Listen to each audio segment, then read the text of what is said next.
Di sini emang kalian tuh teman-teman butuh banget dukungan dari suami ya, dari keluarga. Kalau bisa tuh mereka pahamin kalau kamu tuh benar-benar sakit, butuh pelayanan ekstra, ibaratnya pasien di rumah gitu ya. Jadi harus dipahamin banget kayak makanan udah terpenuhi, karena jujur banget kemarin tuh salah satu hal yang paling susah adalah menentukan makanan untuk aku sendiri.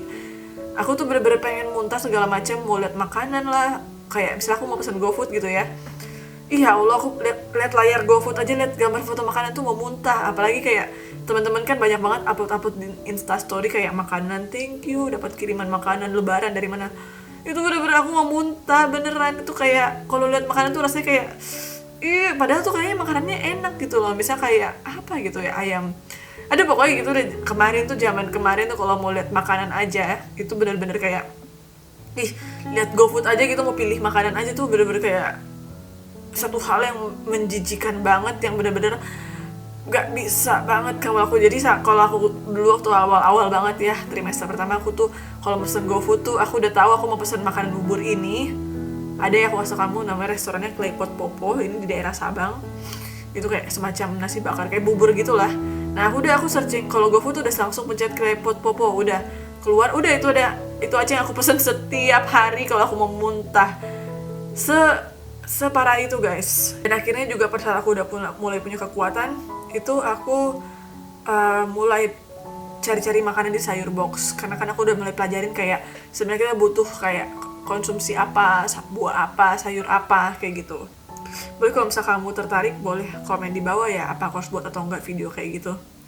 Habis itu aku mulai sayur box ya. Aku mulai searching buah-buahan, dan aku dapat 2 buah yang bener-bener nyatu banget sama kehamilan aku, yaitu buah apel Fuji dan alpukat. Jadi tuh apel sama alpukat ada 2 makanan yang gak pernah aku muntahin ya. Aku bahagia banget pada saat aku menemukan makanan-makanan yang gak bisa aku muntahin, kayak apel, alpukat, dan yang tadi bubur tadi, Claypot Popo ya. Ketiga itu aku seneng banget. Terus di sini aku udah gak minum Pocari Sweat lagi, aku udah bisa minum air putih guys. Jadi kalau tiap pagi itu aku selalu kayak bangun tidur minum air putih dulu 2 gelas, aku muntahin dulu semua asam lambung aku yang terbentuk. Udah mulai enak perasaan aku langsung mandi, terus minta mbak potongin buah apel, jadi buah apelnya aku makan gitu aja, dan minta mbak buatin jus alpukat, jadi aku makan buah apel dulu, habis itu minum jus alpukat. Nah itu sarapan aku konsisten trimester pertama gitu, 3 itu. Jadi anak aku sebenarnya terbentuk dari buah apel dan jus alpukat kayak gitu. Makan siang Claypot Popo atau makan siangan di rumah. Terus jam 12 siang ya aku selalu makan tuh. Habis itu nggak makan sampai akhirnya makan lagi jam 6. Sebenarnya itu nggak bagus guys, karena kalau orang hamil, apalagi yang selalu muntah, itu dianjurinnya makannya sedikit-sedikit dengan porsi yang kecil tapi sesering mungkin. Jadi misalnya kayak makan dari jam 1 makan ngemil, nanti jam 2 makan lagi ngemil, porsinya kecil. Tapi nggak tahu aku nakal gitu ya. Jadi aku bener-bener kayak ya udahlah jam 12 sampai jam 6 aja udah deh, gak usah makan. Karena yang lainnya aku bener-bener mengistirahatkan tubuh aku.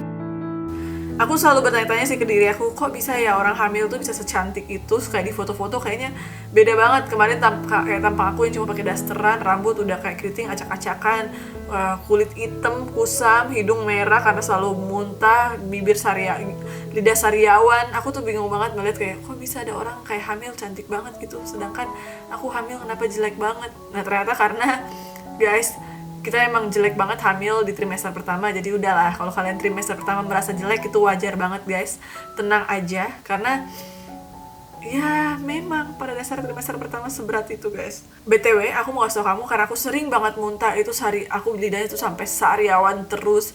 Kemarin tuh ada 3 sariawan di lidah aku, karena mungkin aku habis muntah langsung tidur lupa sikat gigi gitu, tuh nggak bagus banget guys. Jadi akhirnya pas sariawan aku udah 3 di lidah, 3 sariawan besar-besar, itu akhirnya aku beli obat kumur, betadine ya, obat kumur supaya steril gitu. Dan alhamdulillah hilang sariawannya kayak gitu. Jadi harus tetap jaga kebersihan mulut juga guys. Jadi kalau udah muntah langsung sikat gigi lagi kayak gitu. Tapi walaupun sikat gigi terkadang nih, aku kasih tau guys ya, aku jujur nih ya, aku biasa kayak 1 harian tuh nggak sikat gigi sama sekali, karena aku masukin odol ke dalam mulut aku tuh suatu hal yang berat banget menurut aku. Bayangin sikat gigi aja berat untuk aku guys. Itu aku nggak tahu lagi deh pokoknya kayak gitu guys. Jadi aku ada masa beberapa hari itu aku sikat gigi kayak hari ini nggak sikat gigi, besok sikat gigi, hari ini nggak sikat gigi, besok sikat gigi, karena saat masukin odol ke mulut aja itu udah kayak gitu. Pokoknya alarm suami aku katanya kalau misalnya aku udah muntah pagi hari itu udah alarmnya suami aku, jadi pasti suami aku kebangun juga gitu, kayak gitu. Lucu sih jadinya, karena kalau ingat itu masa itu, karena kan sekarang udah masuk trimester kedua, nggak seberat itu, maksudnya udah tubuh juga udah kayak orang normal kayak gitu. Cuma bedanya kita hamil aja kayak gitu guys. Itu aku juga mulai kayak produk mencuci pakaian, baju itu aku udah nggak bisa pakai yang seperti biasanya. Aku sekarang pilih kayak deterjen harus pakai ini, harus pakai pewangi ini. Jadi bener-bener kayak aku mau baju pun itu harus wangi, nggak boleh bau sama sekali. Jadi aku bener-bener deterjen, Molto apa segala macam aku pilih bener-bener produknya ya. Seperfeksionis itu. Pokoknya semenjak aku hamil trimester pertama itu aku menjadi orang yang sangat perfeksionis dalam hal wangian. Yang penting teraneh sedunia adalah, mau tau nggak apa? Aku tuh orangnya to be honest ya, nggak pernah keringetan kalau pas olahraga doang. Tapi mau secuaca panas apapun, ketek aku nggak pernah basah ya guys.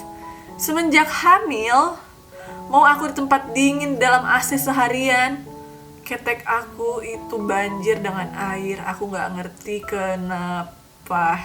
Seumur hidup aku nggak pernah pakai deodoran, tapi saat hamil ini, tapi sekarang udah nggak, alhamdulillah. Trimester pertama itu ketek aku basah. Bahkan saat tidur, bayangin, jadi aku tidur tuh suka gini, karena supaya keteknya tuh nggak basah. Aku lap nih, beberapa menit kemudian basah lagi, aku lap, basah lagi. Tuh something yang very very very aneh, you know. Dan guys, yang paling aneh lagi adalah, mau tau apa? Kulit aku nih bukan kulit sensitif yang selalu jerawatan ya, bener-bener nggak jerawatan. Mukaku alhamdulillah normal-normal aja ya. Tahu nggak, pas aku hamil trimester pertama, jerawat aku tuh muncul banyak banget. Kalau kalian nggak percaya, aku tunjukin ya jerawat aku sebanyak apa. Boleh lihat guys, maksudnya jerawat paling ada kecil-kecil gitu, tapi nggak sampai separah ini. Coba lihat guys. So guys, ini adalah jerawat aku yang udah jadi bekas-bekas jerawat ya. Ini ngeri banget sih, aku bener-bener kayak baru pertama kali seumur hidup, dan aku bener-bener gak paham kenapa bisa jadi kayak gini jerawat aku. Biasa sih, aku harus sharing dikit. Bagian sini tuh jerawatnya tuh, ini kemarin bukan cuma 2 tapi 3, dan itu kayak udah moment of the truth, kayak aku udah gak sanggup lagi apa yang harus aku lakukan. Karena waktu itu aku kayak video call aja, aku kayak harus gini video call sama orang karena saking malunya. Itu perubahannya yang aku rasakan di trimester pertama. Sampai aku udah mikir kayak, ya Allah, apakah aku akan selamanya jerawatan kayak gini? Ya Allah, bayangin. Tapi alhamdulillah aku cara mengatasinya, mau tau nggak pakai apa? Kan ingat nggak tadi sabun Koko Soap Pores itu kan aku kan pakai sabun batangnya ya. Nah, aku beli yang rasa charcoal, varian charcoal. Pas aku pakai 1 minggu kemudian jerawatnya mengeras. Boom. Dan mengeras kan masih ada bekasnya ya, tapi bekasnya perlahan-lahan hilang. Kalau aku sakit, aku ngedrop itu kulit aku jadi hitam, muka ya, aku lihat soalnya di cermin, sama bibir aku jadi hitam. Aku nggak tahu kenapa. Dan yang paling aneh adalah sekarang itu rambut aku, bulu tangan aku dan rambut aku semua tumbuhnya tebel-tebel banget. Nanti deh aku tunjukin ya video bulu aku. Pokoknya pertumbuhan bulu aku, hormonnya bener-bener berubah menjadi tebel banget deh. Belum lagi perubahan psikologi, belum emosional, tiba-tiba ketawa, tiba-tiba nanti nangis. Wah, banyak banget guys. Aku kalau mau cerita tuh bener-bener banyak perubahannya ya. Terus aku waktu itu aku sempet, waktu masih ngedrop banget di trimester pertama guys, aku tuh pernah bener-bener baru bangun tidur, aku cuma mau tutup jendela, kan jendela aku kebuka kan, jendela kamar.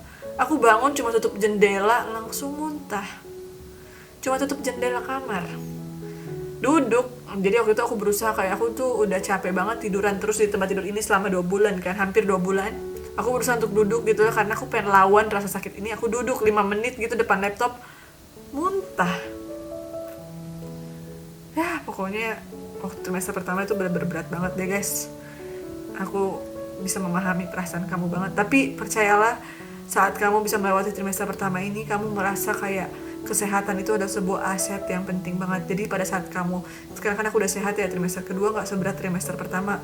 Aku bener-bener kayak, ya Allah kalau kamu sehat, lakukanlah pekerjaan yang seproduktif mungkin. Karena syukurilah kesehatan. Karena ya aku merasa itu sih, itulah awal pembelajaran kita menjadi seorang ibu gitu ya.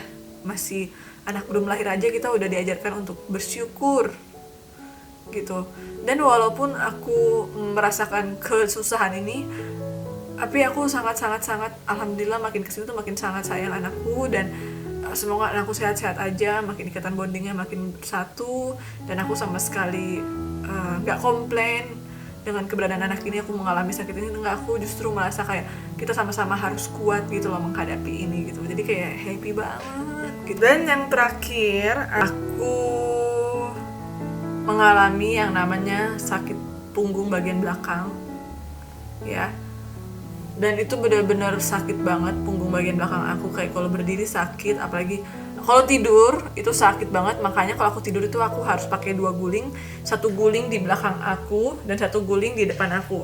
Aku tidur di antara 2 guling. Kemudian ini adalah satu pertanyaan juga, aku waktu itu sempet nanya ke mama aku, Mam, emang waktu hamil itu kita bakal mengalami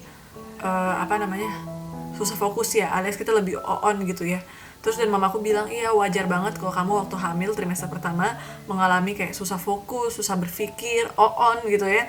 Karena waktu itu aku mau ikutin senam poco-poco aja, aku bingung, aku nggak tahu gerakannya kayak gimana. Padahal aku udah nonton videonya depan aku, tapi aku nggak bisa ikutin ritmenya. Padahal aku kalau senam zumba segala macam santai aja gitu. Ternyata wajar karena kan oksigen dalam tubuh kita nggak fokus cuma ke otak, tapi fokus juga ke bayi gitu. Jadi wajar banget kalau kita merasa on di awal-awal.